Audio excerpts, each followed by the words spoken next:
We are giving away all of these 16 prizes here to celebrate the World Championship, including a signed photo from Raymond van Barneveld and Phil Taylor, which includes a match used dart. Just head over to our Twitter, link in the description, to see our pinned tweet for full details, and don't forget to comment and subscribe.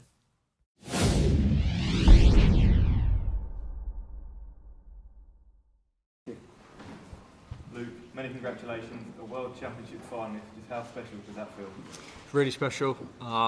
It's something that I never really dreamed it would happen so early on in my career. I still feel new to the game, so in 6 years, to be in that World Final is a massive feeling for me. I've worked incredibly hard over the last couple of years to put myself in these positions to go on and do it. After the way the tournament started for me, I'm really pleased. You have 103 against Dave yesterday.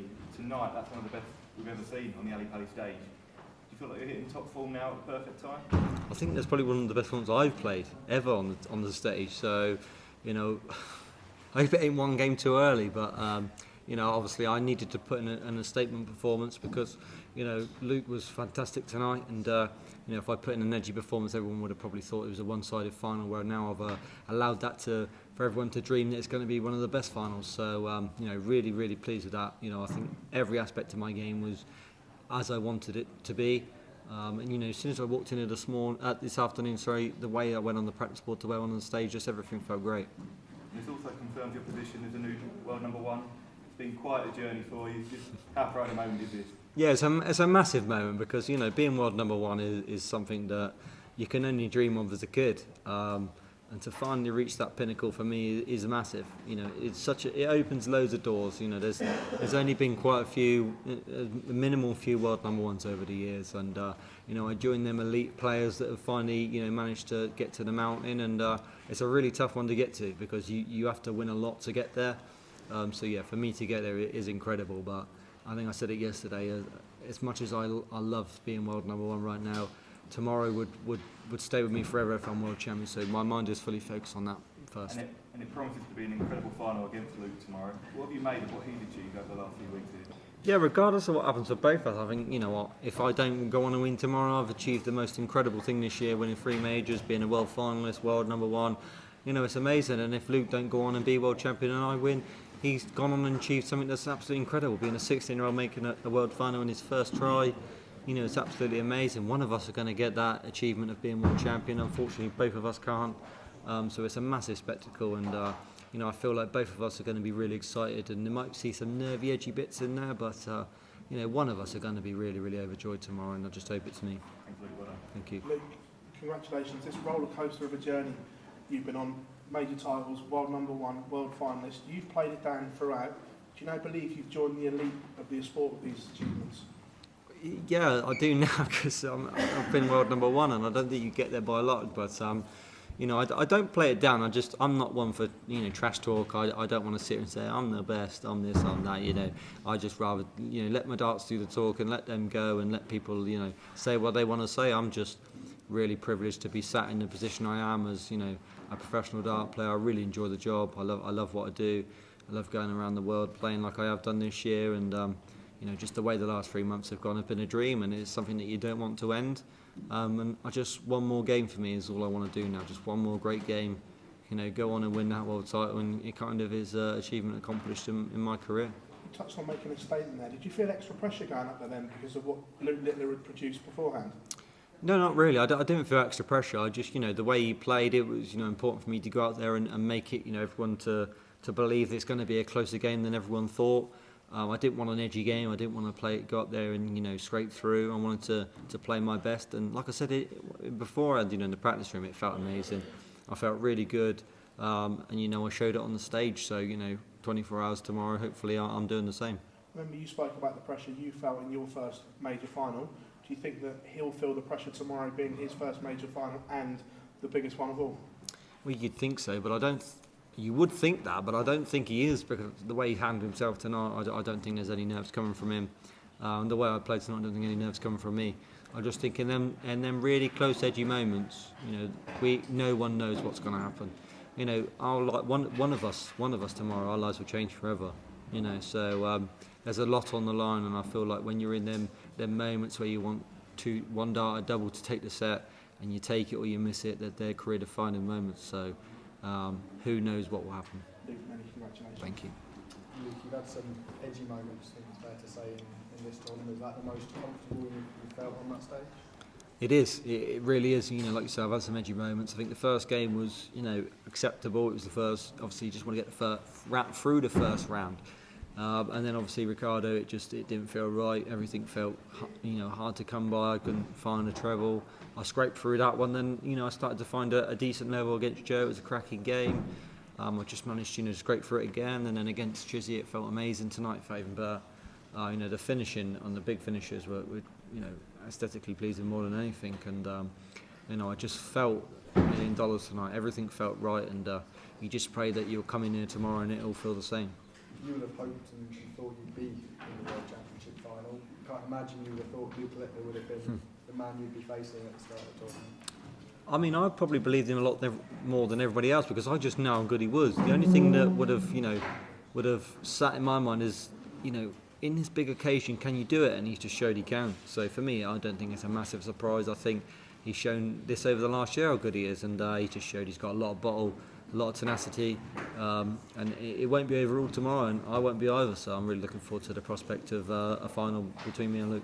Something else you've learned in this tournament is how to deal with the crowd. You did that against Ricardo Pietrasco. Do you think that that's going to be a factor at all tomorrow? Yeah, I mean, the Ricardo game was a different prospect as a whole. You know, it was completely different. I think the crowd obviously was supporting Luke Littler. You know, that's just the way it is, isn't it? I don't think that'll overrule me. I don't think that I'll get the amount of boos I did against Ricardo. But you know, I think that they'll want a fair game tomorrow, the crowd, because they're going to want to see an amazing final. And why wouldn't you? If you're going to come here and pay money to you know, pay lots of money to be in, you know, you're going to want to see the best game ever. So if they allow that, then you may see it. Thank you. Luke, you have been the best player in the world for the last couple of months. You're the new world number one. Yet, when we start tomorrow morning, everyone will be talking about the other Luke. Is that a good thing or a bad thing for you? It's a curious situation for all of us, but is it for you? No, not really. You know, I've always said in many interviews, I don't care what, you know, if you talk about me or someone else. You know, I'm not unfazed by the whole situation. I'm here to do my job and you know, be world champion. I let the media talk about who they want to. You know, it really does not bother me. I'm just that guy that just wants to come here and win. So if you're talking about me or talking about the other Luke, then it really won't bother me. Luke, we've talked about how great a performance that was tonight, but based on what we've seen from Luke Littler, not just in his last match, but throughout this tournament, does it almost have to be as good to lift the World Championship tomorrow? Yeah, possibly, yeah. You know, like I said, who knows? He might not play well tomorrow and I might not play well tomorrow. There's a lot on the line. One person's life's going to change forever. And, you know, I've had them experiences. It's my 5th major final now, and Luke's first. You know, it might overrule him, but I don't think it will. I think, you know, he's going to be very hot property playing well tomorrow, and I think I will be. So, you know, I'm hoping, like I keep saying, there's going to be that final that everyone wants to see. And most of the headlines have been about Luke Littler throughout this tournament. It's captured the world media attention, but how do you put that to one side and completely ignore what's gone on, just to focus on the world final itself, just that one match? Yeah, I mean, I'm not really sure. I think, you know, he deserved all the attention he's got. It's an incredible feat, isn't it, being a 16-year-old in the world final. You know, it really is. He deserves all the, you know, the more media plaudits and everyone on his side. So, you know, for me, I just as simple as that. I don't really think into it. You know, tomorrow will just be a day where I'll just go and walk into it tomorrow and hope for, you know, that my best performance like I did tonight. Because if anything was going to overrule us both, you know, Luke wouldn't have played well tonight. I wouldn't have played well tonight. But we both put in incredible performances. So, you know, I don't think tomorrow anything will change. Normally when you play people, especially later on in the tournament, you know the player that you're playing, you've played him on the tour a lot. Whereas with Luke Littler, he's brand new at the senior level, but you've played him before when he was younger, so you know what he's about. Do you think that will give you a slight advantage maybe at those who've faced him earlier in this tournament? Yeah, I mean, possibly. I mean, first time I played him, I think he was 12, and he was scarily good then. I think he took out. He missed a 1.6. He was in a low competition, and he missed a 1.64 to go to tour. I think I took out 64 and 3. See, that says a lot. Then I remember what happened, and I remember, you know, knowing when you're a 12-year-old playing that well, there is some talent there. But like Gary Anderson said, a lot of people have come and gone, and he showed that he's the real deal. And regardless of what happens tomorrow, he's got a massive, massive bright future. And hopefully I win tomorrow, and then he can go on and win loads afterwards. Luke, talking about that tournament, it was in Hayling Island. There's a picture of it. When you look at that picture of you two, both come a long way. I was asleep. You're asleep, yeah. You've come a long way, haven't you? When you think about that journey over the past 4 years, how proud are you? How far you've come? Yeah, really proud. It's been a long journey, especially the last 3 to 4 years after COVID. I lost a lot of weight from that picture, and worked hard on the aspects of becoming the best version of me, and it's allowed me to get myself to world number 1. I've worked incredibly hard, and really, really pleased that from that picture to 4 years later, I've become 3-time major champion, world finalist, world number 1. A lot's changed for me. When you woke up this morning, this was exactly how you wanted it to go. This was the dream performance, 108 average on that stage, your family, world number 1. Pinching yourself yet? Yeah, it's what I would have dreamed of. It's exactly what I would have allowed myself to think of. But I've got such a strong mind that I wasn't thinking about what the possibilities were, because if you start thinking about all the scenarios that can go through your head, all that anxiety overtakes you, and you're not focusing on the job. I showed that I've got a great mentality. That I knew if I win that game I was world number. I knew that, and I did it in some good style. I'm really, really pleased with that. But world champion is obviously the one that's more important to me. Do you think if you play as well as you did today, that will be enough? That's the standard now that you're going to need to reach tomorrow? I mean, if I put in a performance like I did tonight and it's not enough, then you just have to shake not that man, Luke's hand, and say, unbelievable. Might as well pack in, haven't we? Because if that's not enough tomorrow, then that you might as well just put our darts away, because he's some talent. But I know that I've got a big part to say in the final tomorrow. I won't let him overrule me. I think he won't let me overrule him, and I just believe it's going to be a really, really tight game. Good luck. Thank you. Luke, that tweet is from Hayling Island. Is that a local park competition? Yeah, it was just a local competition. It was like a bit like the BDO ones, where you have the singles, doubles, triples, and all that money in, money out. And I played him in the money in, money out on the Friday, and I think he won everything else, like under 14s, under 18s, and stuff. So yeah, it was just like a local thing like that. Did he almost beat you in that? Well, he missed a 164 to go 2-all. No, to go 2-all. And I took out 64 to beat him, and he was only 12 then. Did you give an autograph at the time? No, just a picture. He wanted the picture. Yeah, I think I was pretty early on in my career. I don't know if I'd made 1 or 2 World Cup finals then, but his dad was very adamant that he was going to be a superstar, and he was right, because he is. If I'd said to you 4.5 years ago, you might be meeting Ali Pally, what would you have said to me?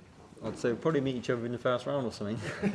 Not in a world final. So yeah, it's I just had that in one of my other interviews, to look back at that picture and see that we're now world finalists 4 years ago from where we were then is quite incredible. Something that you would never even dream about, and if someone told you, you wouldn't believe it. So yeah, it's quite incredible. What sort of money was on the line? About 250 quid.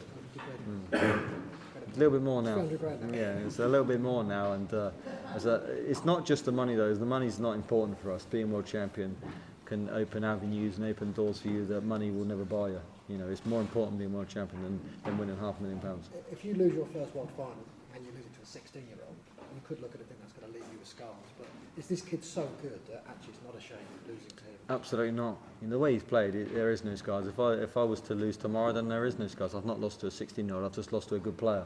And I think we need to stop referring to him as just a 16-year-old. He's just a good dart player. And I think it's getting to that point now where age is just a number. I think you can be as good as you want at any age, and we're seeing that with all the avenues, with the development tour, the JDC. We've got so many great players coming through that, like I've said in many interviews before, it's important for me to keep getting better and keep working hard, because all these players are going to come up and want your titles. You're going to want your world number 1 spots and stuff like this. So it's really important that I work hard and never to stay at the top.